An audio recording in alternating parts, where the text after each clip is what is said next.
You're listening to the Telltale Channel. Don't forget to check me out on all social media: Patreon, Twitter, Teespring, and Etsy. All links can be found in the description or on my website, telltaleatheist.com.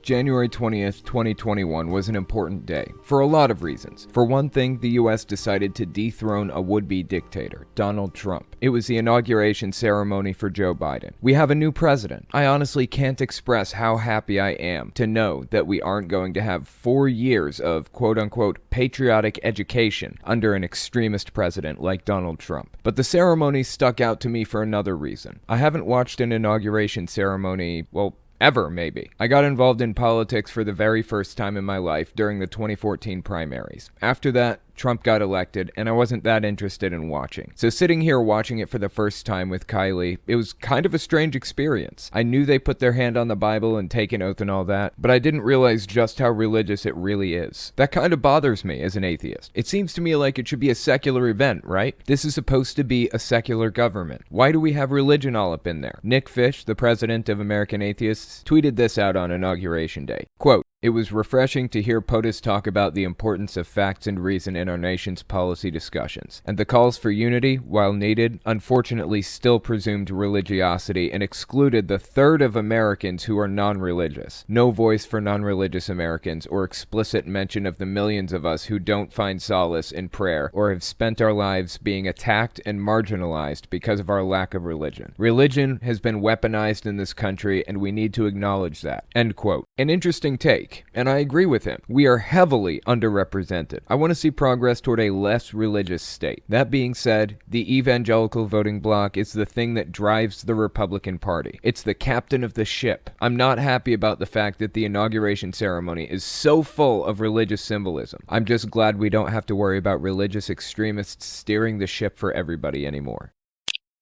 QAnon is disintegrating right now. They are not handling Trump's loss well, at all, but they've had like 2 months to come to terms with it by now, so I'm having trouble sympathizing. Honestly, it's kind of entertaining watching them lose their shit over everything. Entertaining and a little concerning. QAnon had these very specific beliefs that Trump was in the process of taking down the deep state. He was going to start mass arrests of his political opponents, which was going to be the signal that something called the storm was starting. After the arrests, the country was going to face civil war. It was all very in-depth and complex, and the fact that Trump isn't president anymore means that everything they were told up to this point was a lie. I mean, Q made some very specific claims about other people before now, and those are proven to be false too. Stuff like Hillary Clinton is in custody right now. That's a factual, provable claim, and it was proven false. They also bought into the whole Pizzagate thing. Pizzagate was a precursor to QAnon, but they kind of took it and put their own spin on it. This is one of the biggest mistakes Q made. They made factual, falsifiable claims. Every good cult leader knows you aren't supposed to make falsifiable claims. Like, the world is going to come to an end in 1914. That's falsifiable. Either it's going to come to an end or it isn't. So now that QAnon's claims have irrefutably been proven false, they're all falling to pieces. Here's a quote from BBC. "Many reacted with shock and despair as Joe Biden was sworn in as the 46th U.S. president. I just want to throw up," said one in a popular chat on the Telegram messaging app. "I'm so sick of all the disinformation and false hope." Others insisted the plan had not failed, finding new theories to latch onto. For weeks, QAnon followers had been promoting January 20th as a day of reckoning. End quote. January 20th came along and nothing. Everything proceeded as those of us who live in reality expected it to, and they are not handling it well. Like I said, I feel for them, but this is entertaining as hell. What is it with extremist right-wing preachers claiming Trump is just like Abraham Lincoln? Does anybody actually believe that? Oh yeah, like 75 million people do. Right, forgot about that. Well, Robert Jeffress went on Lou Dobbs recently to reaffirm it. This was an interesting interview to me because Jeffress has taken some controversial positions lately. Not controversial relative to reality, controversial relative to Trumpists. Remember, he's been a Trumpist for the past 4 years, so it's actually a surprise to me to hear him say we all need to get in line behind Biden and root him on. Hope for his success, because his success is our success. Or to hear him denounce the Capitol riots and the rioters, claim they aren't true Christians. Nice try, old buddy. They said they were Christians, that means they're Christians. Christianity is a self-assigned label, whether you like that or not. But I guess those two examples of him being even slightly rational didn't sit right with his followers. So he went on Dobbs to clarify his position. He and Dobbs got into a discussion about Trump's legacy, and Dobbs said this, quote, Trump's legacy will endure. Also enduring are the corrupt forces within our government who worked against him for more than 4 years. As I said, trying to destroy the man. Not just the president, but the man. It's the most vile, venomous assault ever conducted against a president in our country's history, short of the assassination of Abraham Lincoln. This is a nation that can't heal, that can't come together until we understand the truth and the reality of what we've witnessed over the course of the past 4 years of this man's presidency. End quote. Okay, interesting. I've got a couple counterpoints to that. First, why Lincoln? Weren't there other assassinations after Lincoln? Did those just not matter? Why is everybody constantly trying to compare Trump to Lincoln? This blows my fucking mind. Second, the guy was the most vile, venomous person alive. He would attack people publicly for no fucking reason. Look at what he did to Ted Cruz. He insulted the guy's wife. He insulted people's looks and personalities all the time. He tried to get people investigated by the police and arrested, like Joe Scarborough. The poor dude had an assistant back in the 90s or 2000s, and the assistant was struggling with depression, and it finally came to a head. They lost the assistant, permanently, if you know what I mean. It was a hard time for people in that office. It was extremely sad. Trump got that little tidbit of information, and instead of having compassion for him, he tried to get Joe Scarborough investigated as the murderer. Are you fucking serious? Trump is a monster. I guess everybody has a redeeming quality. The dictator from Germany in the 40s liked dogs. I'm sure there's some redeeming quality about Trump, but it isn't enough. He is a sack of garbage from beginning to end, period. And my third counterpoint to Jeffress's sycophancy is that I don't think Trump's legacy will endure. There's absolutely no chance of it. The Republican Party is already trying to wash their hands of him. He's a monster, and everybody knows he is. There's nobody left to suck up to him. They have no reason to anymore. Why would anybody show respect for somebody who did so much damage, not only to the country, but to his own political party? Somebody who doesn't show respect to anybody else. Trump is owed no respect. Trump will probably inspire hatred and disgust to the end of his days. Everybody knows Nixon was a scumbag. What Trump did was way worse than Nixon. People aren't going to forget that, ever. If the Republican Party still respected him, there might be a conversation to be had here, but they don't, so there's not. There were so many preachers who came out and claimed that God told them that Trump would be president for 4 more years. What do these people do now? Biden has officially been inaugurated. How do you square that circle? Well, I have to say, it's been pure entertainment watching them try and fall flat on their faces. This is Hank Kunneman of One Voice Ministries. Give this a listen. Why is Hank Kunneman standing? Because God has spoken to me. And you want to call me false, and yet I have stood and I stand with God. I will stand with this loyalty, whether you think I'm false or not. If that's what you think, then you can take your opinion and you can shove it. That's hilarious. You can take your opinion and you can shove it. I love it. Did he think this through at all? This is the equivalent of doomsday preachers making end times predictions. And then there's our best bud, Kat Kerr. She made a little prediction of her own. If you don't know who Kat Kerr is, let me give you a little background. She claims she speaks to God, face to face, every day. She's a prophetess. He uses her as a conduit to communicate with mankind today. She's made all kinds of really fucking bizarre claims, not least of which is that Trump will be president for 4 more years. So saith God. Well, guess what? He's not. Biden is president now, and he's come in and basically undone everything Trump did over the past 4 years. What one president can do by executive action, another can undo by executive action. So what did Kat Kerr have to say for herself, faced with her own delusion? Give this a listen. There's so much activity going on. Things are already starting to crumble under the feet of those who think they have won. Wow. You need to remember, that's why God will tell me specific things. I know what he's saying because I see it. You see it happening. Yeah, something is happening major. And I want to encourage everybody right from the start. That doesn't mean that Biden won't have his fake inauguration tomorrow, but you have to understand it's not what's real. Biden can have his fake inauguration tomorrow, but that's not what's real. Interesting. Okay, why don't you tell us what's real then, Mrs. Everybody is constantly dancing in heaven? Mrs. God told me Trump would win in a landslide? If the entire world is crazy, except for you, maybe you should ask yourself if you're the crazy one. You remember Pastor Johnny Enlow, right? We've covered him a couple times before. In case you don't, he is a massive QAnon and Trump fan. He famously revealed a vision to the world where God brought him to a mountaintop where he saw Trump sitting on a motorcycle, revving the engine, wearing a red, white, and blue bandana, and God told him he was going to play the Trump card on the world. He said God told him it would be so world-changing how he uses Trump that will change the way we count dates from BC and AD, before Christ and after death, to BT and AT, before Trump and after Trump. Well, he's back in the news. I made this video after inauguration, but this is referencing a clip released by Johnny Enlow only a few days before inauguration. We've just had so many nutbags recently, it's hard to keep up. So Johnny Enlow was on this guy's channel recently, Steve Schultz. The channel is called Elijah Streams or something. He's had Kat Kerr on a few times too. So Johnny Enlow goes on this guy's channel, and I shit you not, told us that God told him Trump was going to be president for 4 more years by communicating it through the scores in a football game. The game score between Alabama and Ohio was 52-24. If you flip the score around and circle the 2 numbers in the center, you get 45. That's the number of presidents we've had. It must mean something, right? These people are beyond delusional. We have always had delusional nutbags in our midst. That's not really surprising. But Trump enabled and encouraged the spread. This is seriously concerning. If you're looking at this kind of thing and you aren't worried about where we are as a country, then I worry about you. But I'll be damned if it isn't entertaining. Before we take a look at all that, let's listen to some voicemails. Don't forget, if you want to call in and leave a voicemail, the number is 1-800-701-8573.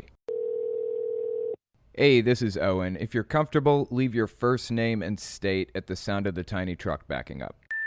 Hey, Owen. This is Tyler from Tooele, Utah. I needed to call you because, I have lost all of my friends from my skepticism. I've driven every single person that I know away from my devotion to being rational. And I just wanted to know if you think that that's something that's acceptable. I guess it would depend. There is such a thing as being too zealous about your beliefs, obviously. We all know that.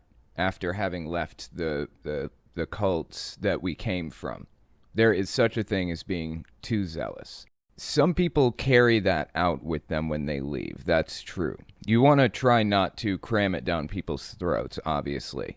That being said, cults, especially the LDS cult, Mormonism, train their people to shun non-believers or train their people to be very standoffish with people who don't believe the same way that they do. I mean, it's not quite as intense as Jehovah's Witnesses, who direct people not to make friendships outside of their religion. And it's not mandated from the top down in the same way that Jehovah's Witnesses do it. But it is still a problem. They're not one of us. So if you express to somebody the fact that you don't believe the same way that they do, I can see that being a problem in their minds. In your situation, I don't know your personal life, so I don't know where the hang-up was. I don't know if it was your friends kind of excommunicating you or not really talking to you anymore because you left, or if it was an overzealous attitude, or what. But generally speaking, in my everyday life, personally, I try to be very non-confrontational with the people around me, because it keeps their guard down. If their guard is down, they're still open to conversation. And if they're still open to conversation, there's a chance, however slim it may be, that you might be able to pull them out of their religion. So for the most part, I try to keep people from freaking out or hearing about my belief system in my everyday life, because I want to try to take the opportunity to pull them out if I can. Either way, you shouldn't blame yourself for the past in any way. Just move forward from here.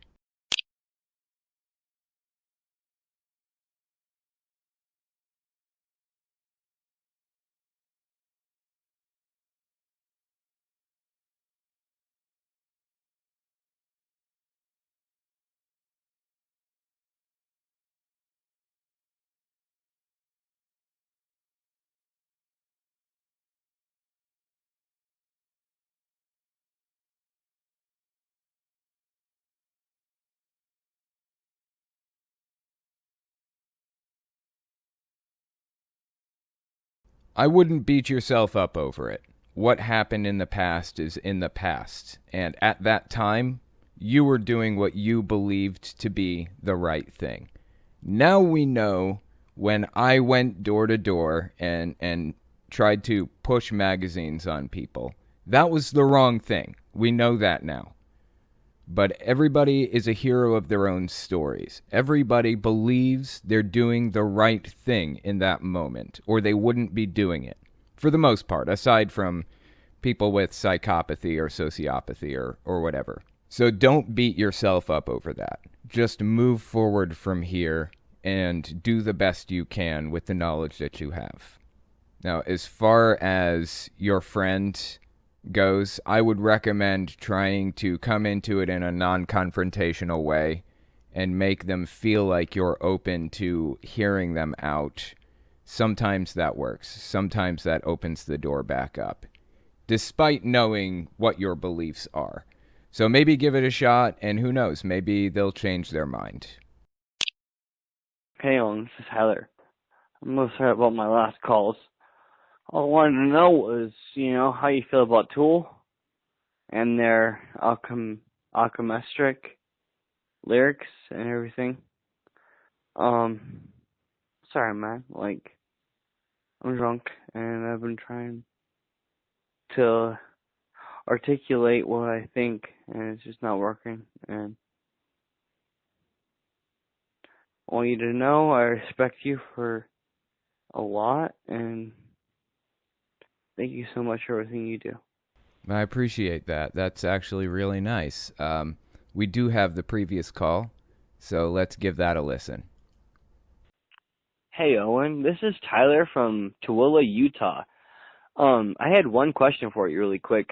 I don't expect a video or even a response from this, but I just wanted to ask, as a fan of Tool, do you find it harder to listen to them and to find meanings in their lyrics and stuff as a skeptic? Because, as a skeptic myself, I have, it's been really difficult for me to take a Tool song and find the same meaning that I do. Night and day difference between those two messages. I appreciate both messages, and I find the question really fascinating. I've actually talked about that on my channel before. It is my most disliked video of all time, or damn near it. It has a really bad ratio on it. I talked about Tool and their new album, Fear Inoculum, and the fact that they are really, really religious in many ways, or spiritual. I don't really have a problem with the spirituality aspect so much, but it is kind of cringy hearing them talk about religion or spirituality and act as though they know more than everybody else. That drives me up a fucking wall. I hear that from cult leaders constantly. Like, they have this special insight into spirituality that no one else has, and you have to come to them to get it. Now, Tool isn't really projecting the idea that you have to come to them to get it, but they are definitely projecting the idea that they have some special insight into spirituality, and their listeners also have that link, that special knowledge that no one else has about spirituality. It drives me fucking crazy. And honestly, that's the foundation of a cult. I don't believe that Tool has formed a cult below them, but if they wanted to, they could, because it's built on the same foundations that a lot of cults are built on. I don't think that the singer Maynard James Keenan or any of the band members have an interest in being cult leaders or anything, but a lot of the fans are beyond standard music listeners. It's almost like Tool fans tend to have a certain way of recognizing each other. That being said, I'm a huge Tool fan. I fucking love Tool. It's my favorite band by far of all time, and I'll always be a huge Tool fan. But seeing some of this shit does make me cringe. When we come back, we're going to talk about how QAnon is reacting to Biden's inauguration. Give us 30 seconds, and we'll be right back. You're listening to the Telltale Channel. Don't forget to check me out on all social media: Patreon, Twitter, Teespring, and Etsy. All links can be found in the description or on my website, telltaleatheist.com.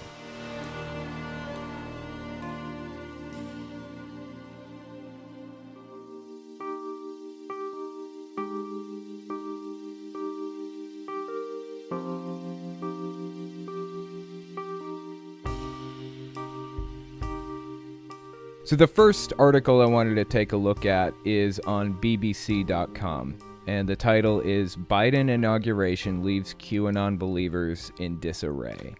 This is actually really, really interesting. I wondered what was going to happen to QAnon after their last predictions failed to come true. I've been getting a lot of questions about people like Kat Kerr and Greg Locke and, all of those other pastors who made predictions, some of whom said, God told me that that Trump was going to be president for the next 4 years. I've had a lot of people asking, what are they saying now? And we are going to cover that a little bit later, so keep a lookout for it.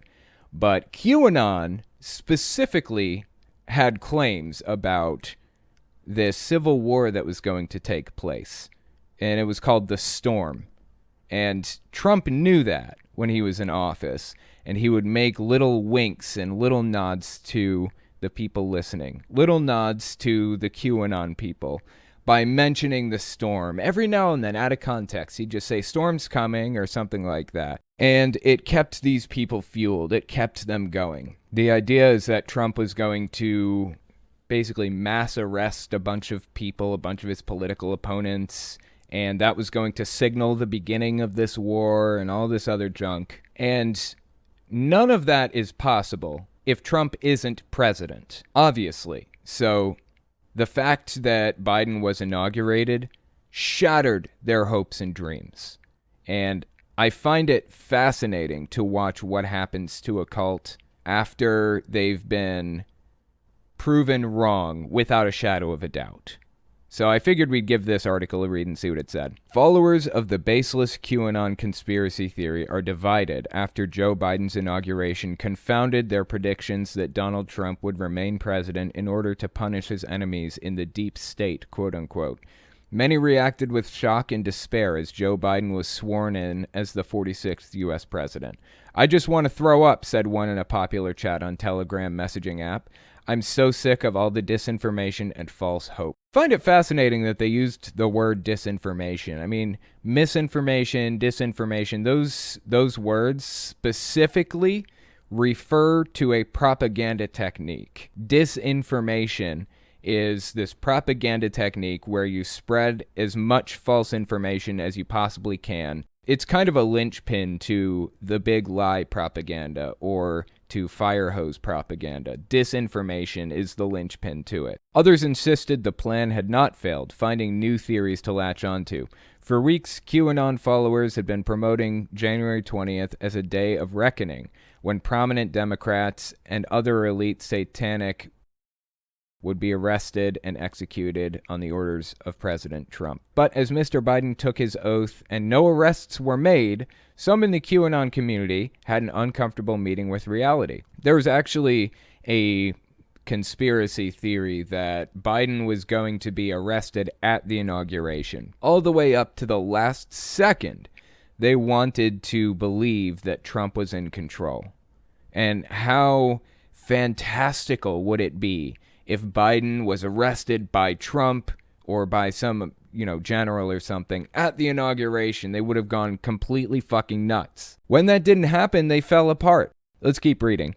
In the hours that followed, thousands more made similar comments on platforms like Gab, Telegram, and other online forums where believers go to discuss the conspiracy after being kicked off mainstream social media in the wake of the Capitol riots. This is something else I find interesting. Many QAnon accounts were kicked off of Twitter, right? And they started saying, what are we going to do now? How do we communicate with each other? We're going to have to go back to radio. And it's like, people, do you understand that Twitter isn't literally the only way to communicate online? Did they not consider email before radio? Why did they go all the way back to ham radio. They didn't consider email. They didn't consider IRC or private Discord servers. And maybe Discord kicked them off too. That's possible. But there are decentralized servers like Discord that have a similar service to Discord that you can get. There's all kinds of shit you could use. They're not allowed to spread violent propaganda anymore on Twitter specifically. That's it. That is the only line that they've been given. And they're disintegrating now, saying they can't even, they're going to have to go back to radio. What the fuck is wrong with these people? Anyway, let's keep reading. Doubt even seeped into posts by some of the biggest influencers of the movement, as some started to question the phrase, trust the plan, a key QAnon slogan that has been used by Q, an anonymous figure whom followers believe to be an influential government insider. Quote, "This is a very difficult day for all of us," said one influencer whose Twitter account with 200,000 followers was recently suspended. Holy shit. "Today's inauguration makes no sense to the Christian patriots, and we thought the plan was the way we would take this country back." Oh my God. This is glorious, dude. Look, I know these people's souls are crushed right now, but after what these people did, and after the horrific, genuinely horrific and scary things that they said, I am drinking their tears up right now. I'm sorry. I have no sympathy for people who are in favor of, like, violent action against liberals. Like, I literally, against anybody, period. I literally took the bumper stickers off my car because I don't want anybody to identify me as a liberal and come after me. That should tell you where we are as a society, seriously. Let's keep reading. One woman whose husband is a QAnon follower told the BBC that Inauguration Day had been the most disappointing of his life. I love it. I'm just eating this shit up. She's hopeful Wednesday's events may have shaken his faith in the conspiracy, but fears what comes next. "I'm not a told-you-so kind of person and never seek to belittle or humiliate," she said, adding that his beliefs had put a strain on their marriage in recent months. "The QAnon community risks fracturing," said another influencer on Gab, a right-wing social media platform, adding that real friendships might be irreparably damaged because people are so angry. A lot of extreme right-wing factions, and more generally, like, kind of centrist right-wing factions, from what I've seen, are trying to pick up those broken QAnon factions. They're trying to bring them into their fold now that they've lost everything. Like, their whole belief system's been shattered and been proven to be false. So Alex Jones has started talking shit about QAnon a little bit, but he's trying to bring those people in. He's trying to convince them that he's got the correct information. He wants to bring them under his wing. Kind of fucking disgusting, if you ask me. The widely accepted belief within the movement was that at some point before Joe Biden stepped on the stage to take the presidential oath, members of the military, on the orders of Mr. Trump, would intervene to arrest Mr. Biden and his wife, along with Kamala Harris, Nancy Pelosi, Chuck Schumer, Barack and Michelle Obama, Hillary and Bill Clinton, George and Laura Bush, and other members of the deep state. Yeah, they're not partisan. They wanted George and Laura Bush taken out too.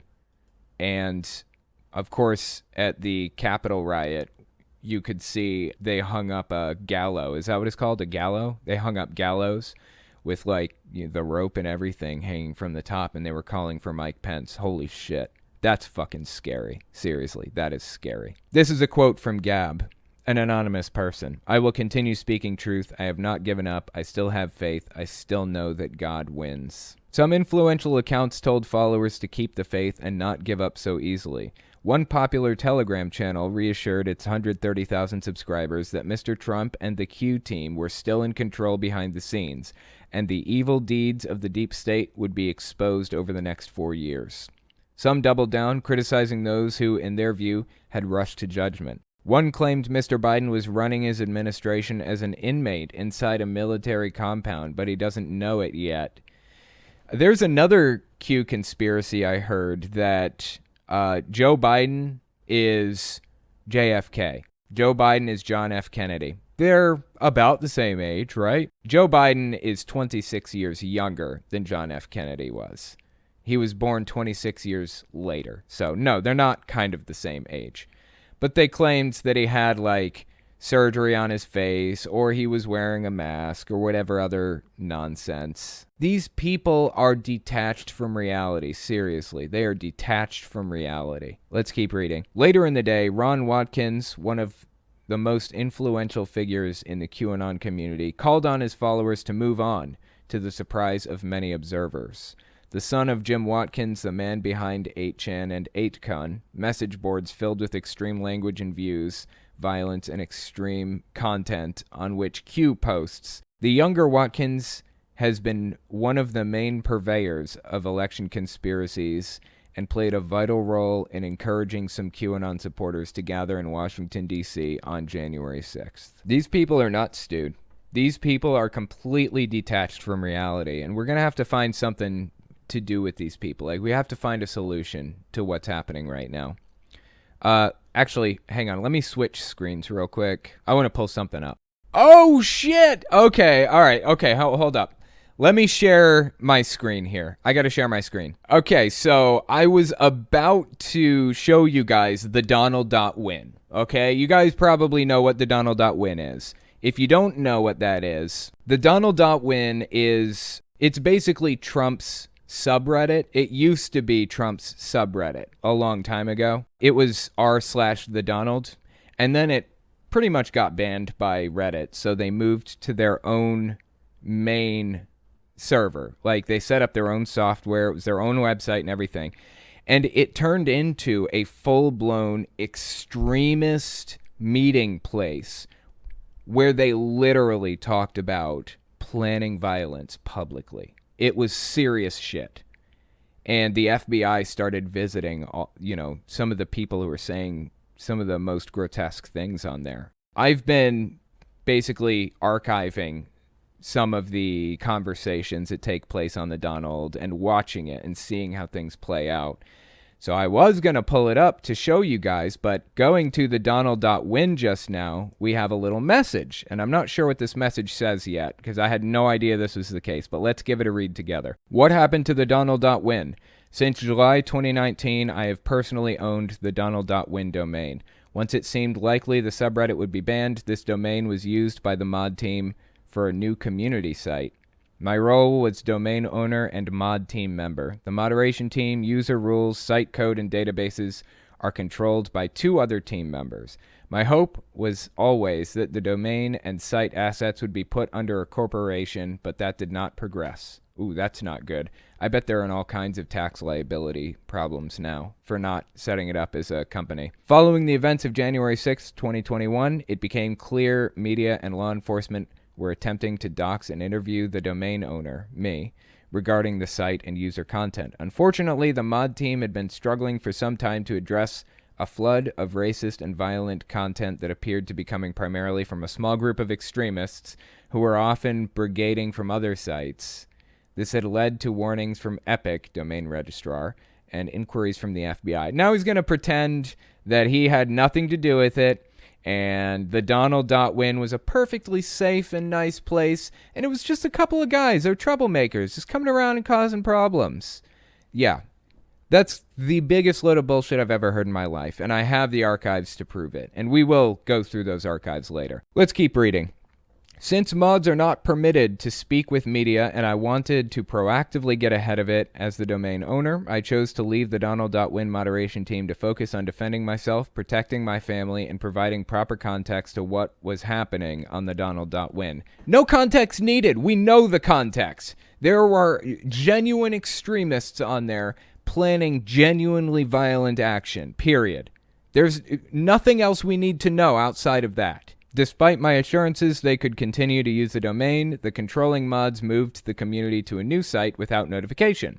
The first post on Patriots.win unnecessarily and without provocation made my family a target of a childish harassment campaign. Uh-oh. As I told many, I have no axe to grind. The moderation team is filled with America-loving patriots who volunteer to provide like-minded individuals a place to discuss issues that are heavily centered on almost all other social media platforms. Interesting. The So patriot.win is what it is. Oh, patriot.win is not a website. It doesn't exist. I mean, I did spell it right, didn't I? Patriot.win? Is that down too? What the fuck is going on with this? This is fucking mind-blowing. I'm trying to find where I was. Okay, patriots.win. Patriots.win. Okay, that's my mistake. Let me try typing it again. Here we go. Okay, wow. It's got like all of the Donald code and everything. Fascinating. Moving on from the rebranding. Okay. Well, there's our answer. Let me finish reading some of this, though. The moderation team is filled with America-loving patriots who volunteer to provide like-minded individuals a place to discuss issues that are heavily censored on almost all other social media platforms. What is next for the Donald.win? Eventually, the Donald.win domain will morph into a new site at America.win. So they're just ditching the Donald.win. Interesting. Okay. Well, anyways, what I wanted to get to was looking at the Donald.win. I guess it's Patriots.win now. Sunday Gunday, suitcase full of freedom. Oh my God, dude. Instead of illegal ballots. I'm sure you can guess what they're talking about here. Basically everything on here is a lie, a distortion, or incorrect in some way, shape, or form. Moving on from the rebranding. Let's see what kind of drama they're stirring up here. We're moving on from the rebranding situation. We don't want to leave all 3 posts sticky, but feel that they are still important, so this thread will highlight them all. Today's a big day. After 5 years, the Donald has rebranded to Patriots.win. The first reason goes without saying. We're in a period of transition with yesterday's fraudulent inauguration. Oh my God, dude. They're so delusional. They are so fucking delusional. It will likely be some time before Trump gets back to actively communicating with his base, but we'll do what we can to help our part of this movement as active as ever. We're not turning against Trump, not at all. Our branding and our rules will remain the same for the immediate future. If Trump moves forward with the rumored Patriots Party, then we're perfectly positioned to fully support him in that endeavor. It is our duty to step up and call out the disaster that this administration will be. This rebrand does not indicate a change in moderation policy. Help patriots find their lost home. Unfortunately, the old domain got redirected to Gab and then to localhost in response to our rebranding. The good news is that we've retained at least 75% of our traffic, but it's still incredibly important to share the site with family and friends and on any other social media platforms that you're a part of. We don't expect to get the old domain back, but we're moving on past this situation as this negativity helps no one. Why didn't they just transfer the domain name to somebody else? I don't get it. I guess there was some serious drama going on between everybody. This is insane, dude. These people are so disconnected from reality. I find it endlessly fascinating to read through this website. And before they closed and changed their stuff around, I did archive a bunch of shit. I saved a bunch of pages from before the January 6th attack, during the attack, and then after the attack, and after the inauguration.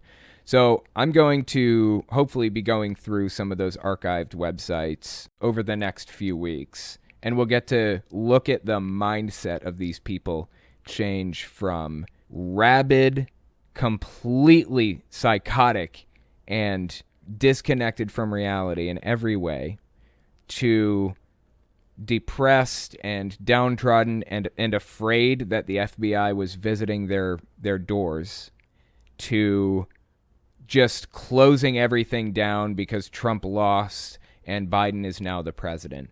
The transition between those mindsets for these people is an extremely interesting story to follow. So stay tuned, and eventually I will be covering all of it. Let's take a look at Super Chats. Hung like Jesus.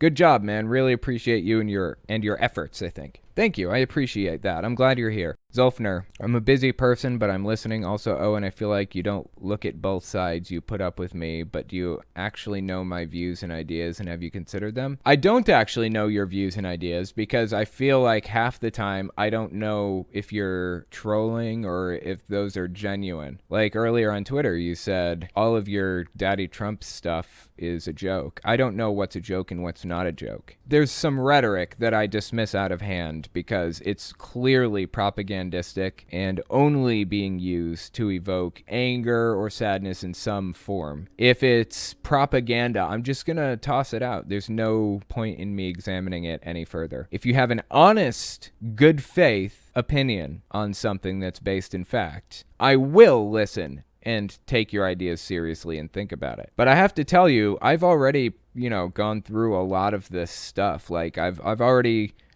taken economics classes and studied the best economics methods, the best ways to pull a country out of recession, the best ways to build jobs, the best ways to build an economy, how the stock market affects people who make under a certain amount, that kind of thing. I understand economics, and trickle-down economics is just bullshit. Just complete bullshit. So if anybody comes at me telling me they want to give tax breaks to the wealthy in this environment in the United States today, I'm dismissing that shit. That's outrageous. There's no reason to give tax breaks to the wealthy. It's just propaganda. That is it. So anyway, if you have some genuine ideas that are in good faith and not propaganda, I will consider them. I literally got assaulted by liberals in Hollywood. I'm sorry to hear that. I don't want anybody getting assaulted, but people get assaulted by Trump supporters too. This is not one-sided. I don't believe in violence in any form. Nobody should be assaulting anybody. Eastern Flower, make me a latte with an extra shot of Trumpeteers. I am so fucking down. Lisa for Truth, who is Q? Nobody really knows. People have speculated that it may be the person who created 8chan. If it's not that person, then they know who Q is because that information is available to them on the back end of 8chan, because that's where Q originally posted, their very first post. So if it's not the owner of 8chan, then, or the creator, then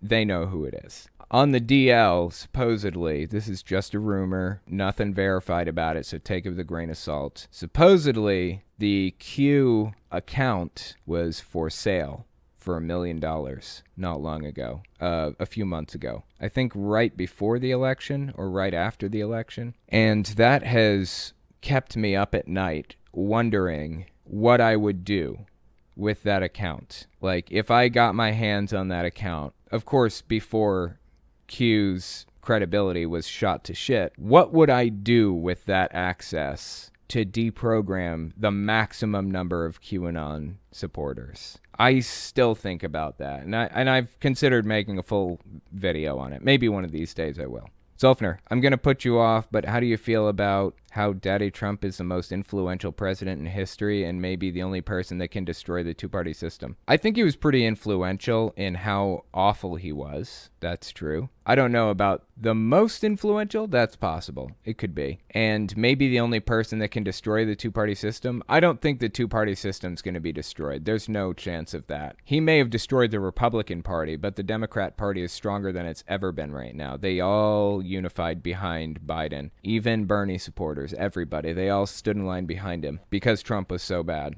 So he didn't destroy the two-party system. At best, he destroyed the Republican Party. The biggest of Chungai, do you think Trump's cult will continue on without him? Will they stay with the Republicans or they'll abandon the Republicans for a more extreme party? I think it largely depends. I believe that the inner core of Trump's cult will stick with Trump and abandon the Republican Party. The most extreme of the most extreme will stick with Trump no matter what, and they won't vote again. They will not vote again. Or it'll be a really, really long time before they vote. The Republican Party is going to have to work hard for those people. If Trump creates the Patriot Party, like he claimed that he was going to, the Republican Party is straight fucked. They are already barely teetering on the edge of winning elections. They haven't won a general election popular vote in, I don't even know. How long has it been since the Republican Party won the popular vote in a general election? Trump lost it against Hillary. I think George Bush lost it, too, against Al Gore. Just barely won the Electoral College, but lost the popular vote against Al Gore. When's the last time a Republican president won the popular vote? It's been decades. They're already in bad shape. They are already the minority in this country. Republicans are. They are already largely hated by most of the population. The only reason that Republicans maintain power is because we have a republic set up, a democratic republic, that gives disproportionate amounts of power to rural areas like North Dakota, South Dakota, Idaho, all those other places, middle and nowhere places. It's the only reason they have any power at all. So Trump coming along and picking off, 6% maybe? 6 to 10% of their voting base? That's bad for the Republicans. That is bad. And the Republicans are going to have to move right as much as possible to win those people over again. By moving right, they are destroying any chance that they may have of winning independents or moderate Democrats. There's no chance that they're going to win those votes if they move further right. So Trump really put the Republican Party in a tough position recently. They're in bad shape now, which ultimately is a really good sign. I'm really glad to see it. Lecky is cool. Liberty Hangout is saying they're using Biden as a devout Catholic to pervert Christianity. Wow, dude. Liberty Hangout, isn't that Gun Girl? That's Gun Girl's thing, isn't it? That chick who took like those prom pictures with the gun and stuff and then did some other embarrassing stuff, if I remember correctly. Fascinating. That doesn't surprise me. As far as I can remember, I believe that Gun Girl was caught in like some private chats, some DMs, saying literal Nazi stuff. Like, she literally hates Jewish people and black people and a bunch of other groups like that. She is a Nazi masquerading as a Republican, from my understanding. So that doesn't surprise me. Basically, nothing she says or does surprises me at all. Caitlin Bennett. That's it. Caitlin Bennett. Thank you. I saw your comment there in the YouTube chat. We've got a problem in the U.S. No joke. We've got a problem. We're going to have to resolve this shit. I hope Trump gets impeached because I really don't want him running for office again. Any office. He's a fucking monster. Seriously. He's a monster. When we come back, we're going to talk about a QAnon nutbag claiming that Trump has to be president because he divined it from a football game score. Give us 30 seconds, and we'll be right back. You're listening to the Telltale Channel. Don't forget to check me out on all social media. Patreon, Twitter, Teespring, and Etsy. All links can be found in the description or on my website, telltaleatheist.com.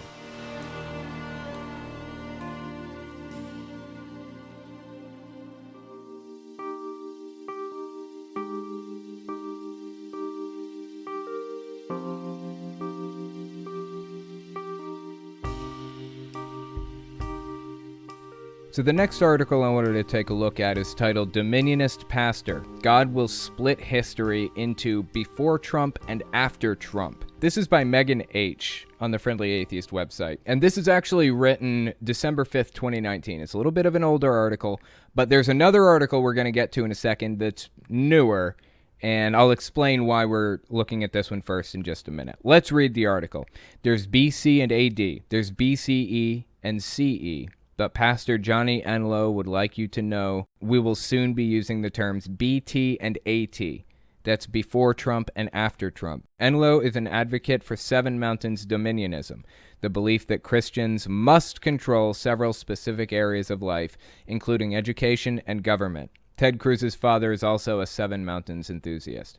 He said during a recent webinar that God was using Trump as a hinge between two eras of our history. So let's watch this clip of Pastor Johnny Enlow. Pastor Johnny Enlow talking about before Trump and after Trump. So this is a webinar. I'm guessing that means that people had to pay for this shit. I was asking the Lord about it. He hadn't told me. And I was like, Lord, you still haven't showed me. And then right when I'm saying that, I have this, it's not an open vision, but it was a vision. And wait, what's an open vision? And what's the difference between an open vision and a normal vision? Is this like some kind of Christian speak, like Christianese, as they say, that I'm unaware of? I didn't know there's a difference between the two. The vision, I see this circular mountain that goes up, and there's a path all the way up. And at the top is Donald Trump, and he's on a motorcycle. And Donald Trump's on a motorcycle. What the fuck? Has the dude ever been on a motorcycle in his life? Does he even know how to ride one? Why are they picturing Donald Trump on a motorcycle? I'll tell you why. It's because motorcycles are imagery used in badassery. It's imagery used to depict somebody as really strong and powerful and alpha. And that's how this guy views Trump. That's how he thinks of Trump. So he put him in the most badass, alpha, strongman position that he could. Another good example of a strongman position, if you will, is the traditional dictator balcony scene. I don't know if you guys have seen this before, but there's pretty much a balcony shot for every dictator that's ever lived. There is some shot of a dictator standing up there at a balcony waving to the people as a strongman. And Donald Trump actually did that after getting back from the hospital after getting over COVID. He knew the cameras were watching. He walked up the steps of the White House under his own power, and everyone was wondering, is he going to like go in a wheelchair? Is he going to be able to walk himself? Walks up the steps, stands there, and waves at the cameras, a strongman balcony scene. That's why this guy is talking about Trump on a motorcycle. It's a strongman scene. He's on a motorcycle, and he's making a lot of noise with it. And he has red, white, and blue bandana on his head. And so in an instant, it wasn't hard for me to figure out what was being said. It's the only time I've ever, while seeing a vision. Again, the guy is depicting Trump as a strong man. He's sitting on a motorcycle, this thing that's considered badass, and he's wearing a red, white, and blue bandana. Bandana is another symbol of badassery in conservatives' minds, strong man type of imagery. And he's revving the motorcycle. It's all strongman dictator type of imagery. And one more thing, I apologize that the video is so choppy. It was uploaded choppy originally. This was from a webinar by Pastor Johnny Enlow and his wife. Presumably people paid for this, but they didn't really get much for their money considering how choppy it is. So forgive the choppiness. Just work through it if you can. Actually talked out loud, and I go, oh no, because I was like, this means this is not going to be a peaceful exchange. This is not a peaceful transition we're going into. This is something more. And then I was brought in real close to the motorcycle, and it was triumph, which is further confirmation. And so I was like, Lord, as I'm saying that, the first thing he said is, he is going to save you from things you don't know you need to be saved from yet. And then the Lord progressively began to speak regarding that, and he said, this time in the presidency is going to be a hinge of the ages, and you be known as before Trump and after Trump because of the way I'm going to use him. So he's literally saying that Trump is such an important figure in history, in Christian history, that we're going to refer to him as a time period. Just like with Jesus, BC and AD. So he's literally writing Trump in as like another Messiah, basically, is what he's saying. I mean, that's how he's depicting Trump in this vision. That's what he's telling his congregants, his webinar viewers. That's what he's telling them. Trump is damn close to what Jesus was. Before Trump and after Trump because of the way I'm going to use him. I'm using him as a trump card, but I'm the trump card player. And so your nation will be known as before Trump and after Trump. And he said the nations will be known as before Trump, after Trump. I love it how these people like to slip in weird cryptic language to make it sound like it's from the Bible. Your nation will be known as before Trump and after Trump. The fuck does that mean? That is incorrect English. That is not how people speak. That is not what you say if you're trying to convey a point or convey the meaning behind something. Your nation will be known as before Trump and after Trump. What are you talking about? The only reason he slipped that in is to make it sound more like something you would find in the Bible. Because the Bible's nonsensical. He wanted to sound more like what you would find in the Bible and make it more credible. And guess what? He accomplished his goal. He's pretty fucking nonsensical to me, just like the Bible. Known as before Trump, after Trump. And the Lord, it was like, I'm really not interested in your all's vote this time. I'm doing it. I'm not really interested in your all's vote this time. I'm doing it. That's interesting. So this was about a year ago or so. A year to 18 months. I think it was right when people started doing the campaigns, basically. I think this video probably came out in August or September of 2019, right when campaigns were starting to rev up. God is saying, I don't care about your votes. I am making the results what I want the results to be. That's what God told this pastor. This pastor believes that God set the votes to be what he wanted them to be. So no matter what, that means Trump is going to win if that's what God wants, right? What if Biden wins? Does that mean that God wanted Biden to win? Give you all that option. This time I'm not. This is a rescue operation from heaven. This is a moment of the ages. This will go down. This time period will go down as a before and after AD, but BC AD, depending on what terminology you use now. How do we deal with this type of delusion? How do we deal with this type of delusion? These people are detached from reality. I don't know what to do about these people. But it doesn't end there. There is more to this. There's another article just came out about this guy. This is by Hemant Mehta on the Friendly Atheist website. This article is from January 16th. The clip is pretty new. I'm not sure exactly when the clip came out. So the clip came out 1 week ago, it looks like, on Right Wing Watch's website, where it originated. So let's give this article a read and see what it has to say. Pastor Johnny Enlow, who once said our nation's future would involve the terms BT and AT, before Trump and after Trump, that QAnon was going to be proven so thoroughly, and who claimed with no evidence that Donald Trump actually received 88 million votes, which he did not, is still spreading conspiracy theories. This time, he's pointing to the results of the college football playoff national championship as proof God wants Trump to stay in power. Let's actually watch the video before reading the rest of the article and see what this nutbag had to say. So Monday, the national championship game is playing, and it's again Alabama Crimson Tide against the Ohio State Buckeyes. I told Elizabeth as the game begins, I said, I'm expecting the Crimson Tide to win this, and I'm expecting there to be a 45 in there because the 45 would refer to President Trump. Why? Wait, whoa, hold the phone. Why? Where is all of this coming from? I understand that Trump was the 45th president of the United States. What does that have to do with a football game? Seriously, what does that have to do with football? What does that have to do with Ohio State or Alabama or whatever? I'm missing the connection here. Connect me to football and Donald Trump. Make that connection for me because I'm not seeing it. Fifth president.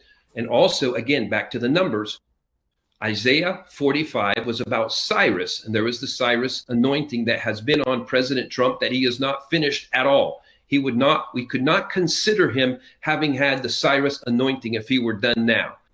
Oh, that's fascinating. So remember, this is before inauguration. Biden was not president yet. He was president-elect, technically. So they've linked this special Bible verse, what was it, Isaiah 45, I think, to Trump because he was the 45th president of the United States, and they're claiming that Trump was anointed as some special figure as described in Isaiah 45. And if he isn't president after January 20th, then that means he wasn't this special figure, right? That's what that means. Keep that in mind as we finish this. He's just now called to get into the really serious part of the Cyrus. Look at this fucking asshole just nodding along, agreeing with everything he hears. I love it, dude. Anointing. And so the game finished, and it was a landslide. It was a landslide for the Crimson Tide, and they won it.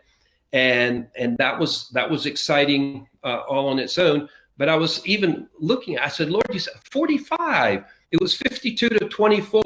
Hey, there's no 45 in there, right? So, case closed, we're done. I guess that means Trump isn't actually Cyrus and wasn't anointed as some special fucking figure, and that Bible verse never applied to him, and he's not going to be president for the next 4 years and all that, right?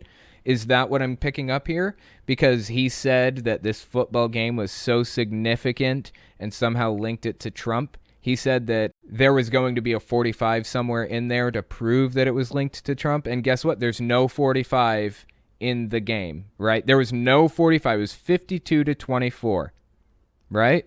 But what was amazing, I looked on the screen and they listed Ohio State's score first, and then they listed the score of Alabama Crimson Tide.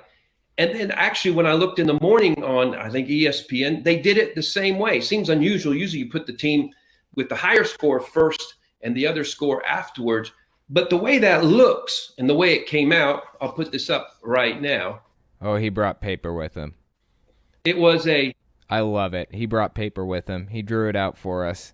It's like a diagram so that we can understand. 24-52. I guess Ohio got the 24, I think. Ohio got 24, and Alabama got 52. And side by side, even though it's reversed, usually the higher score goes first. He circled the 4 and the 5 in the center. Is there any shred of their mind left in reality anymore? Or have they just completely checked out? Like, are they just in La La Land now? I don't know, dude. These people are so fucking strange. Let's keep listening. 24. Can you see that okay, Steve? Yeah, I can see that. I can see that. 24, Wow. 52. Wow, he says. You listening to this, dude? And then right in the middle of that is kind of covert a 45. So it's a 45 with a 2 on either side. And I went, I kind of went that even as I was watching it. There is Wow. 2 terms. 45 was not put in there for 1 term. He was put in there for 2 terms. It's a confirmation on either side. There's a 2 on either side. Amazing. What 22 means as well. We don't want to dizzy people with numbers, but don't want to dizzy people with numbers. Listen to this guy. Listen to this dude. He's serious. He's dead fucking serious right now.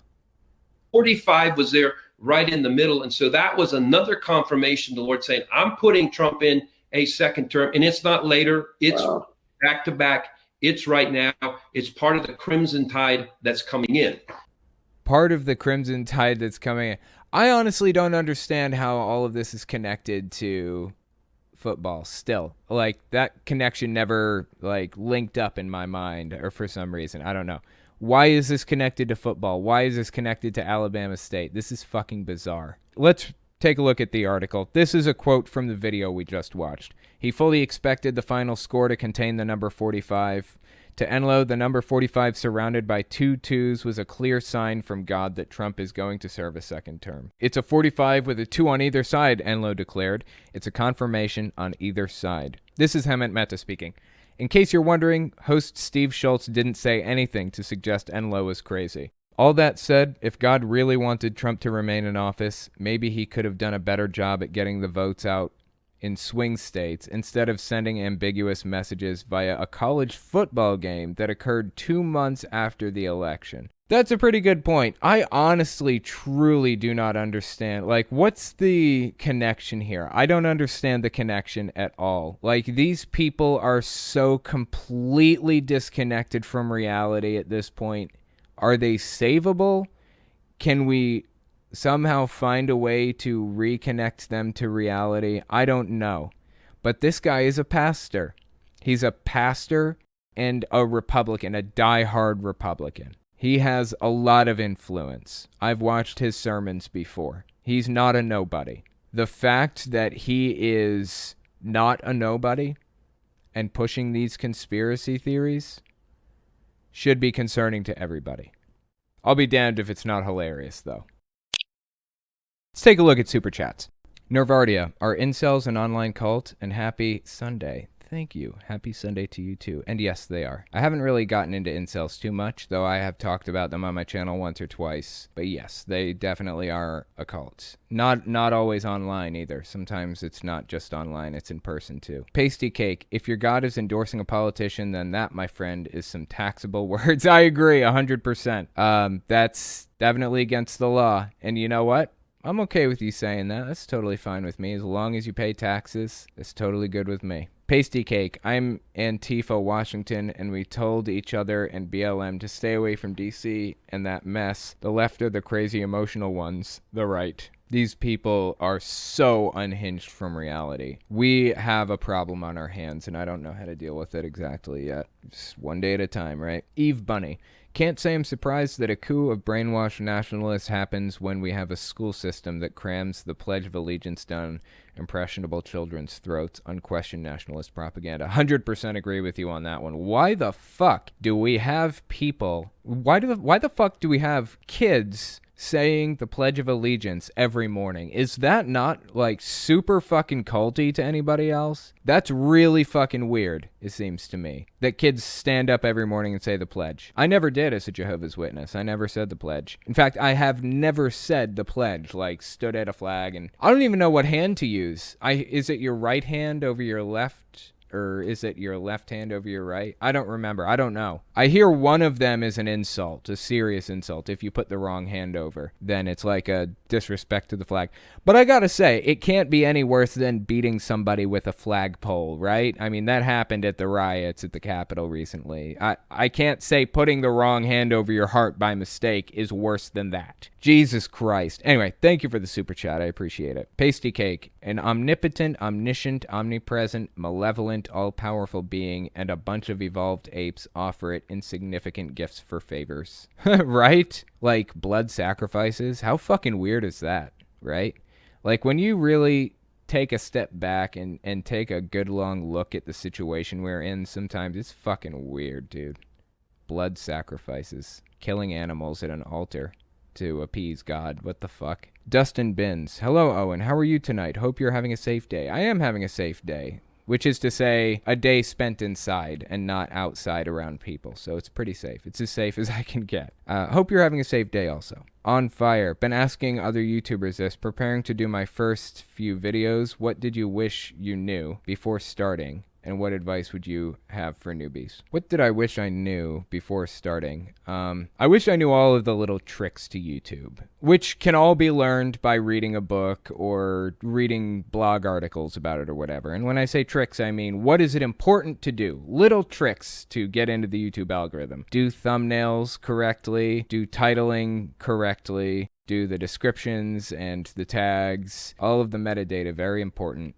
How to structure a video with music and, you know, artwork and B-roll footage and all of that stuff. I wish I knew all those little tricks, which, like I said, you can learn that from any blog or book about it. And the advice I'd give you for a newbie is schedule when the video is going to release and never miss that deadline. No matter what, because this is your job. I know that it's not generating money for you right now, but if you view it as your job, you'll take it more seriously and you won't miss a deadline. It's important. If you miss a deadline, then you start to lose favor as a channel, basically. You have to continue releasing on a set schedule so that your subscribers know when to expect it and things like that. Do not stop no matter what. Zolfner, take off your top. You take off your top. Let's see. Rainbow Anna. Hello from a rare Alabaman atheist. Love the work you do. That cannot be easy, but I'm glad you're here. Thank you for coming. Actually, there's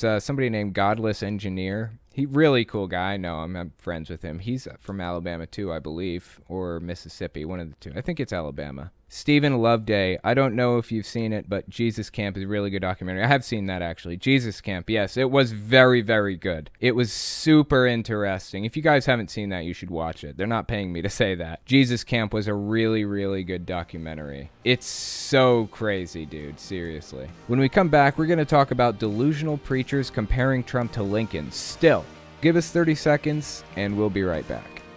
You're listening to the Telltale Channel. Don't forget to check me out on all social media. Patreon, Twitter, Teespring, and Etsy. All links can be found in the description or on my website, telltaleatheist.com.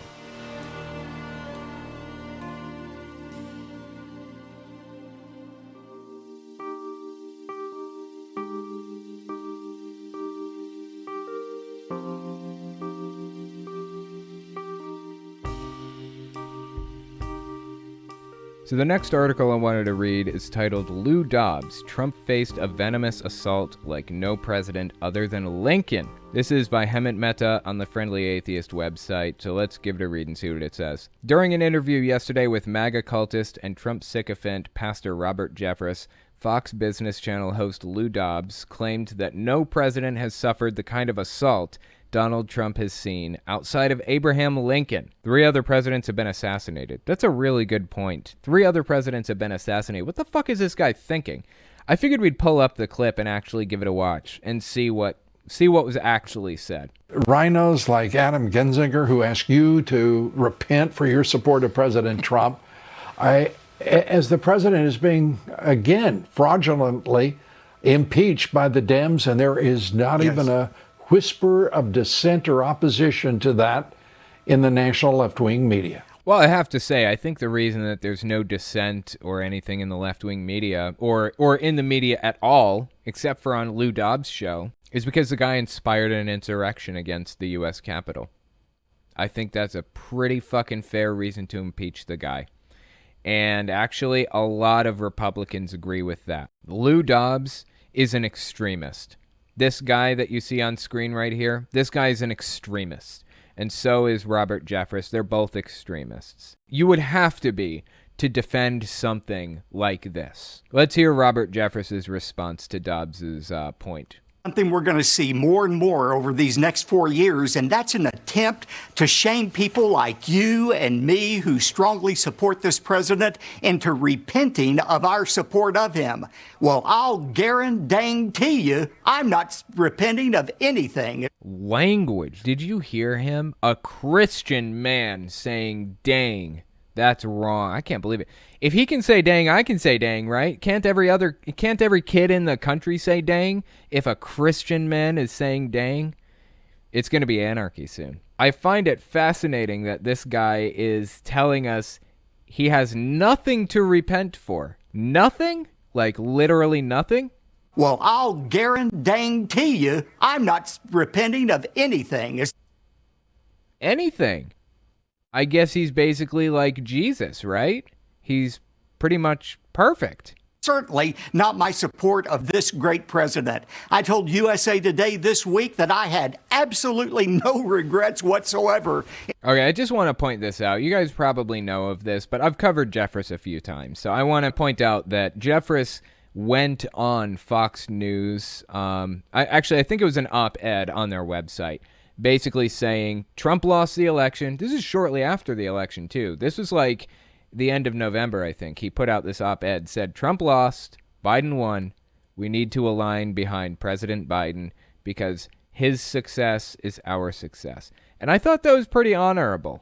The guy is a scumbag and a monster and horrific in too many ways, and I don't even need to get into it right now. But that is what we need. We need people on the Republican side telling people that Trump lost and accepting Biden as the president, because causing strife, political strife, and agitation like this is bad for the country. It's harmful and damaging. And after the Capitol riots, this guy actually came out and said that the people who rioted were not true Christians. They were terrible. They were born of Satan. They're bad people. He denounces them, blah, blah, blah. In reality, there were a lot of Christians there, so he can play the no true Scotsman fallacy all he wants, but they were Christians, period. The fact that he was denouncing the act and the actors, though, that's a good sign. We need more of that in the country. But after denouncing the riot and after standing behind Biden, I guess he felt compelled to come on a show publicly and stand behind Trump because he was probably getting a lot of heat from his extreme right-wing congregation. No regrets whatsoever in supporting President Trump, and I told him this week that I believed he is the greatest president of my lifetime, and he will go down as the most pro-life, pro-religious liberty president in American history, and nothing anyone says is going to change that. Absolutely no chance. Trump's reputation is fucked at this point. There is no way to redeem it. He has fucked his reputation 6 ways to Sunday. There is no way for him to fix that after everything that he did. First of all, he was very, very controversial to begin with. So that was going to be in the history books anyways. Controversial figures usually have a descriptor for the good and a descriptor for the bad in the history books. Like Jehovah's Witnesses are kind of looked at as like kind of screwy people or whatever.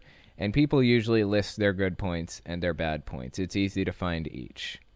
Trump will, at the very least, be viewed as a controversial figure. And at the worst, what I believe is going to happen, once the Republican Party tries to wash their hands of Trump, no one's going to be left to defend him, except for a few extremists.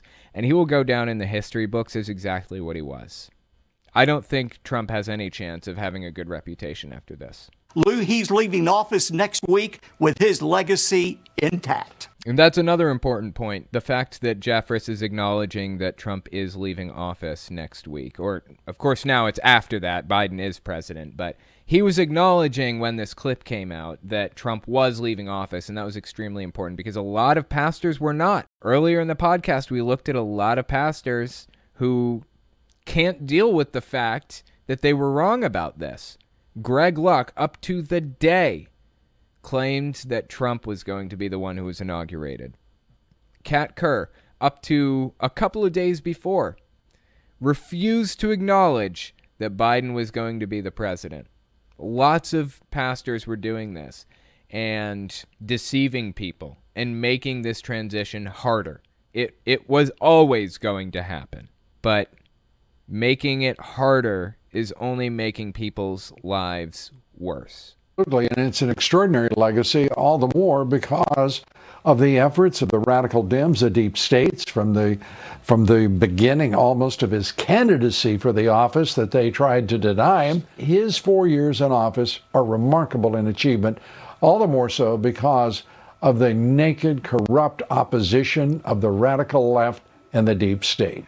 I love how he just rattles this shit off and gives no examples, gives no, evidence of any kind, nothing. He just says the deep state, which, by the way, in itself, that term, deep state, sets me off. It's like a trigger for me because it automatically tells me what you're about to say is a conspiracy theory. I mean, I acknowledge that there are a lot of friends among people in high places and money will get you places and stuff like that. That's obvious.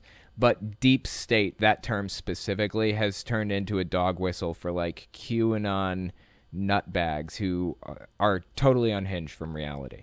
Well, that's right, Lou. And I remember so well about 6 months after he became president. I remember sitting in the Oval Office and telling him, Mr. President, you have an axis of evil that is going to conspire to take you down. Not only the media and the Democrats, but the establishment Republicans. And that proved to be true. Establishment Republican. Okay, so from my understanding, correct me if I'm wrong in the comments here, but Jeffress said that he told this to Trump at the very beginning of his term, right? Did I miss something? Establishment Republicans were never against Trump for the first year, at least. They all agreed to give him a chance and align behind him, all of them. And some of them, like Ted Cruz and Lindsey Graham, stuck it out to the bitter end. Even after he tried to incite an insurrection, they stuck it out to the bitter end and stayed by his side and defended him, and to this day are saying we shouldn't be impeaching him for it. Even after he's out of office, what's the end game there? He is worthless at this point. He's a normal citizen. He has no chance of pardoning anybody. He has no real political power anymore. I guess except for the fact that he's trying to start the Patriot Party. But aside from that, basically every single establishment Republican was behind Trump, at least for his first year.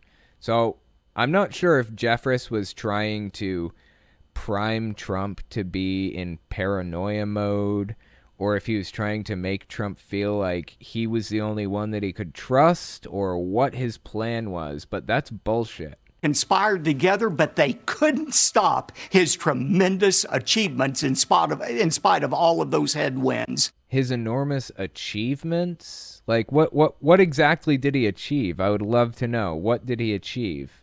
I mean, he wrote a few... let me rephrase. He didn't write any executive orders. Other people, like lawyers, people who know how to write executive orders, they wrote the executive orders for him. So Trump's giant fucking achievement was sitting in front of a piece of paper and signing his name to it. That's literally it. He would do anything it took to maintain and grow his political power. That's all he was interested in the end.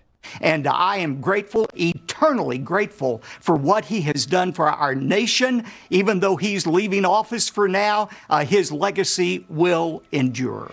I don't believe it. I don't believe his legacy is going to endure. I think he's going to be looked upon with disgust and hatred, truly, honestly. Like, I don't say that because I don't like the guy.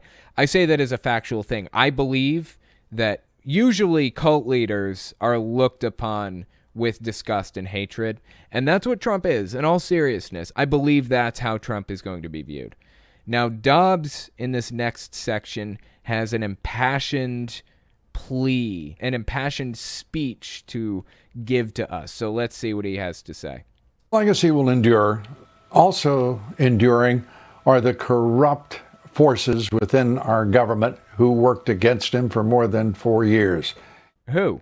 Trump had complete power to fire anybody he wanted. Is he talking about, like, elected officials? Like Nancy Pelosi or whatever? Like, Nancy Pelosi was not the Speaker of the House from 2016 to 2018. A Republican, Paul Ryan, was the Speaker of the House. The Republicans controlled the entire government from 2016 to 2018. The House, the Senate, the presidency, the Supreme Court.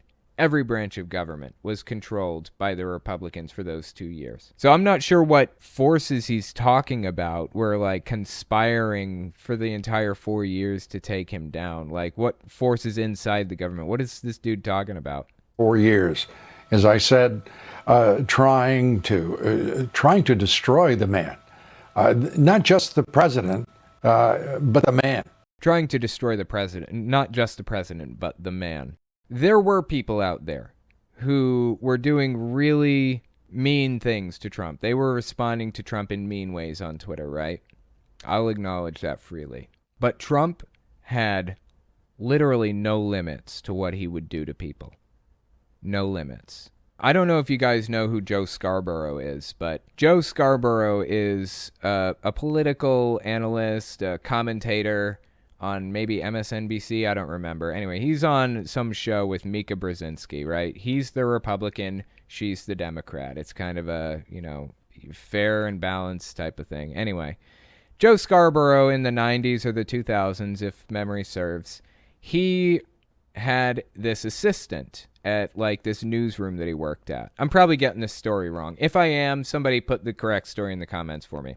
He had an assistant at this newsroom that he worked at. And things started going downhill for this assistant emotionally. They started struggling and having a hard time. They were dealing with depression. And as time goes on, things got worse and worse. And eventually the assistant ended it in the office.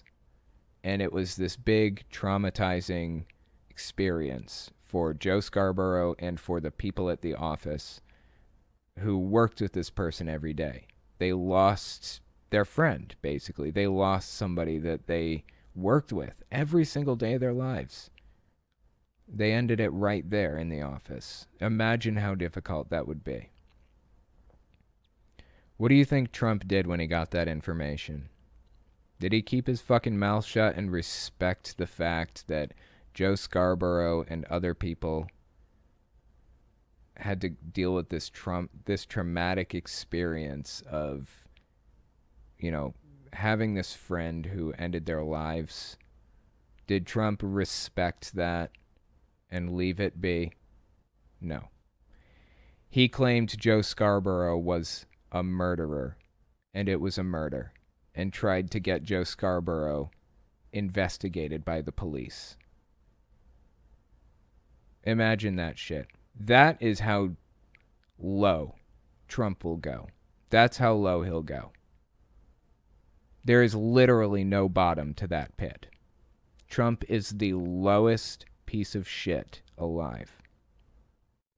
So telling me that people try to destroy not the president but the man, I don't want anybody to be destroyed. But I just can't help but see the irony in what's being said right now based on what type of a person Trump is. Let's keep listening. Destroy the man. Not just the president, but the man. It is the most vile, venomous assault ever conducted against a president. This coming from somebody defending Trump. This is coming from somebody who's defending Donald Trump, saying that people were vile and venomous to Trump. Trump was the most vile, venomous person in the highest position in the world. And he was destroying people's lives with a tweet. Destroying people's lives, taking everything from them. I have zero sympathy for Donald Trump. Zero. Our country's history, short of the assassination of Abraham Lincoln. Short of the assassination of Abraham Lincoln. I love that he skipped right over the other assassinations that took place in American history. Like, Hemant Mehta mentioned that earlier on his website. Just completely ignoring the others. Didn't John F. Kennedy get assassinated? Who else got assassinated? Wasn't Ronald Reagan shot at? Did you not consider that? Maybe that was like persecution, right? Wasn't that kind of scary? What is wrong with this dude? His entire world revolves around Trump. And Lincoln is knocking around in there somewhere because he believes Trump is as good as Lincoln. So he throws his name out at every available opportunity. And this is a nation that can't heal, that cannot come together until we understand the truth and the reality of what we have witnessed over the course of the past 4 years of this man's presidency. I'm not sure what he means. We can't heal until we witness the truth of what's happened over the past 4 years. What do you mean? What does he mean by that? I really don't understand. It sounds like vague, flowery language that's at its core nonsensical. That's really who Lou Dobbs is, though. Ultimately, a nonsensical dude who will say basically anything to get views and clicks and to support his president, or ex-president now, I guess. So let's go back to the article by Hemant Mehta and see what else it said. This is a quote from Lou Dobbs from the video we just watched. His legacy will endure. It is the most vile, venomous assault ever conducted against a president in our country's history, short of the assassination of Abraham Lincoln. This is Hemant Mehta speaking. Jeffress, of course, agreed completely.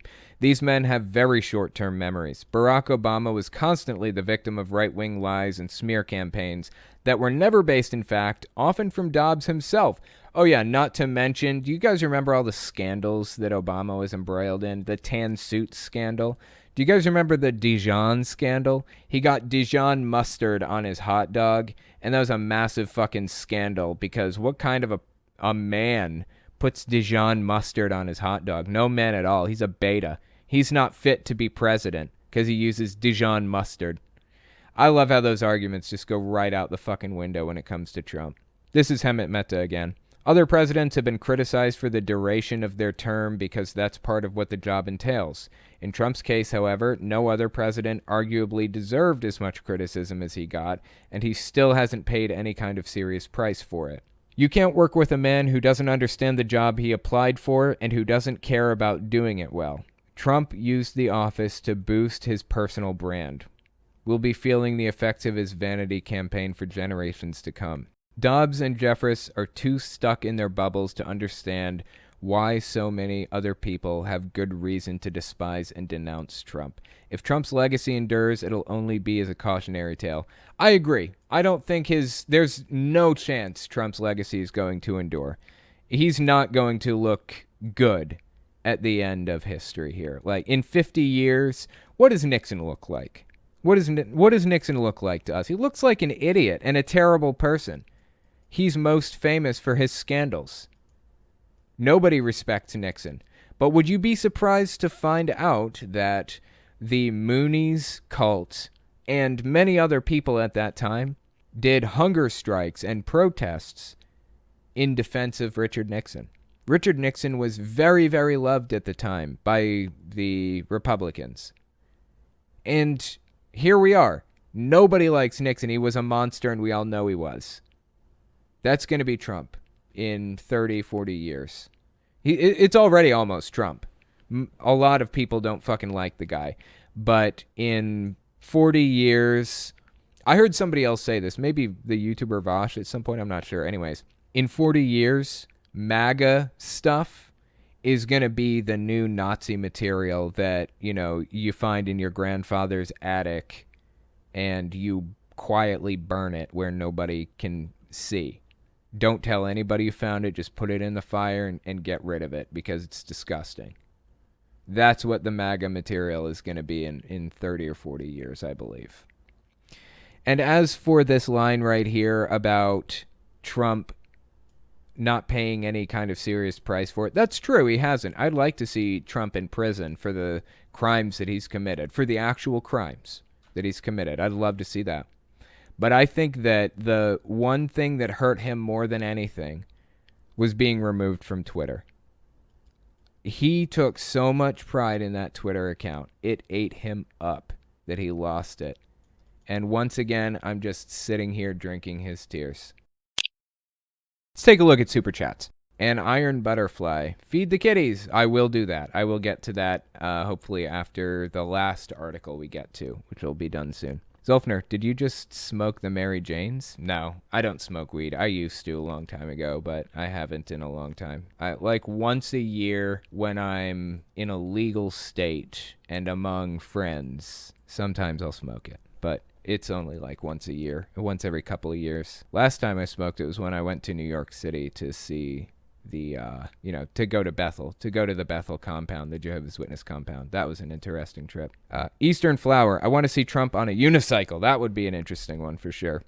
Sean Murphy, thanks for the super chat. Good job you're doing. Please remind your viewers religious leaders ran governments and were in charge of education. It was called the Dark Ages. Good fucking point. It was. Then, if I'm correct, I think the Enlightenment came along and people started to realize that maybe religion shouldn't be all up in government all the time, right? And then things got a lot better. Zolfner, Anno Domini, you sexy idiot. That's true. Anno Domini is what it stands for technically, but I could be wrong. I believe that means after death.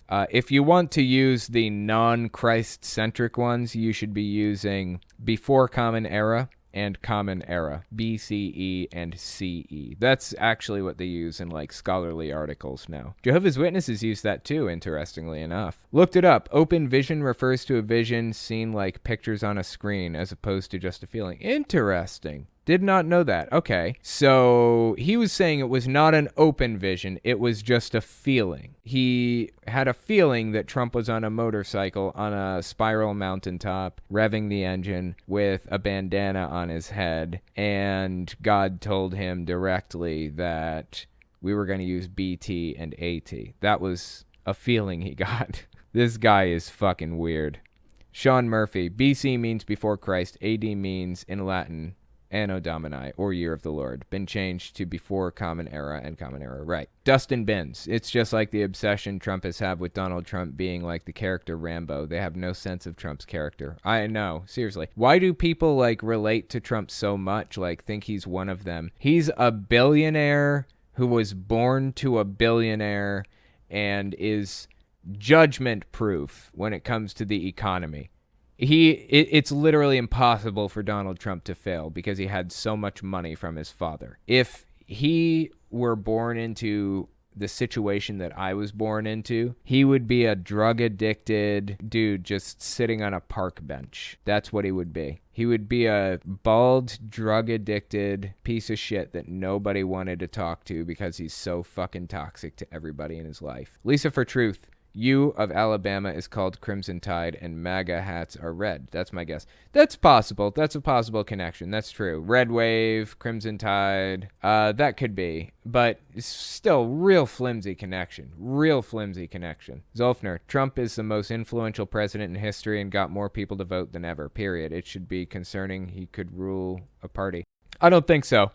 He got more people to vote than ever, but that's because people were voting against him. In many cases. And I think if Trump formed his own political party, they may pick off 6% of the vote from Republicans, I believe. I could imagine a case in which he picks off 20 to 30% of the Republican vote, but that's fucking high. That's real high. I do not see that happening. That's the upper limit. There's no way he gets any higher than that. I hope he does create the political party, though. I would be fascinated to see it. I'd love to see him fail miserably with that. Thanks for the super chat. I appreciate it. Last time I ate weed, I fell off a mountain. That doesn't sound good. I hope you're okay from that. Dakota Brogan. Hey, Owen, just wanted to say thank you for what you do. As a gay guy in Texas who has homophobic parents, thank you. Holy shit, that cannot be easy. Well, I'm glad I could help in some way. Good luck. I cannot imagine that that's a fun situation you're in, but having community of people around you who understand and have similar experiences can be helpful.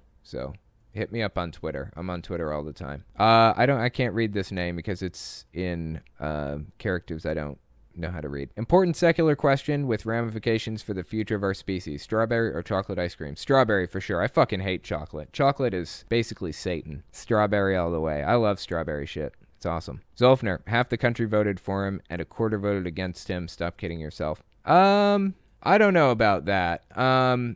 Clinton won the popular vote against Trump. So I don't know that like a quarter voted against him. I think I'm going to have to disagree with you on that point. I think Biden probably would have still gotten the popular vote anyways, but he may or may not have been able to pull out the spectacular win that he had if it weren't for people voting against Trump. He still would have gotten the popular vote more than likely. It's true, half the country didn't vote, somebody said. That's a good point, half the country didn't vote, but that's partly because half the country is like children that are like not old enough to vote and stuff. I did vote, though. I voted Biden, for sure. I'm progressive, generally speaking. Even MSNBC said Biden was the meh vote. Zolfner. That's true.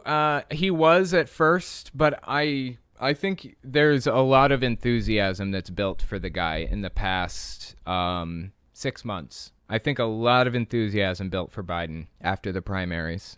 I'm enthusiastic to have Biden in there. I'm progressive. I was a Bernie fan. Voted for Bernie. Every primary I've ever voted in was voting for Bernie. But I have a lot of enthusiasm about Biden right now because the things that he's saying that he wants to do and the things that he's done, I'm all for. He has talked about Medicare for all, although I don't know, he's been kind of wishy-washy. I want Medicare for all.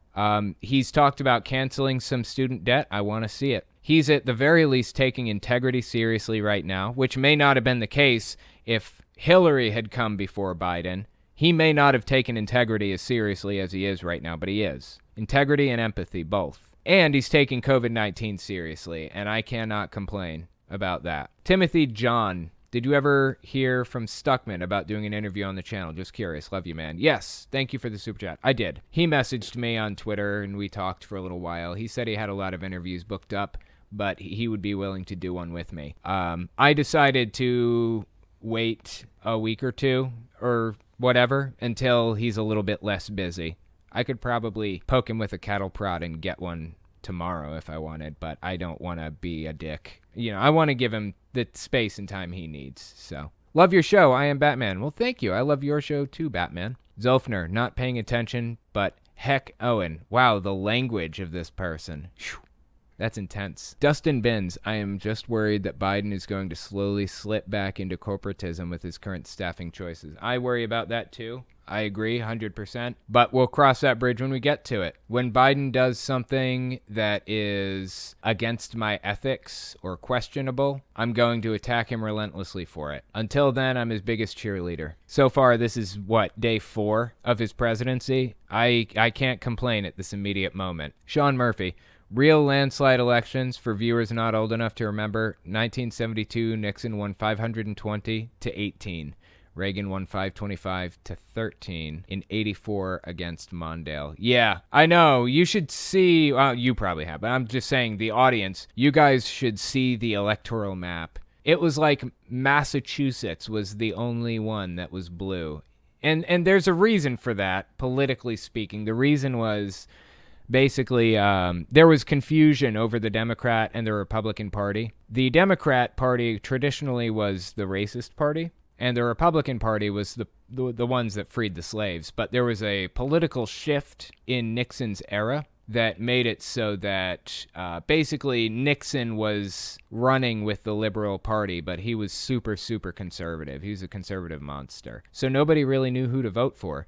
The liberals were voting red because that's who they'd always voted for. And the conservatives were voting for Nixon because he dog whistled to them enough. So everybody voted red, even though that was the wrong choice. Nixon was a monster. Thank you guys for coming and giving this a listen, and I will talk to you next week.